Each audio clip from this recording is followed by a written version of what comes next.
ఒకసారి రాజాసాబ్ స్టోరీ అయితే ఏముందో చూసుకుందాం. ఒకసారి సినిమా మొత్తం అయితే హారర్ అండ్ కామెడీ చుట్టే తిరుగుతుంది. ఓపెన్ చేస్తే నాయనమ్మ దగ్గర రాజాసాబ్ అయితే పెరుగుతూ ఉంటాడు. ఎందుకంటే పేరెంట్స్ అయితే ఉండడు రాజాసాబ్కి అయితే.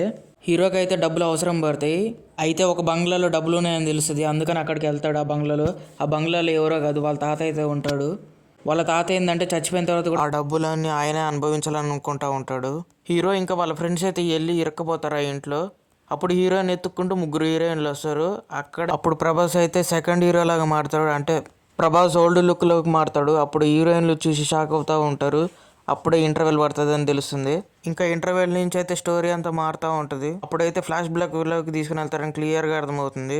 అసలు ఆ తాతకి ఆ మంత్రాలన్నీ ఎట్లా నేర్చుకున్నాడు, దెయ్యమైన తర్వాత కూడా ఆ ఇంట్లోనే ఎందుకున్నాడు, అదంతా చూపిస్తాడు. అసలు ప్రభాస్ ఓల్డ్ లుక్లు ఎందుకు కనిపించారు, అది ఇంకా చాలా ట్విస్ట్లు అయితే ఉంటాయి సినిమాలో అని తెలుస్తుంది.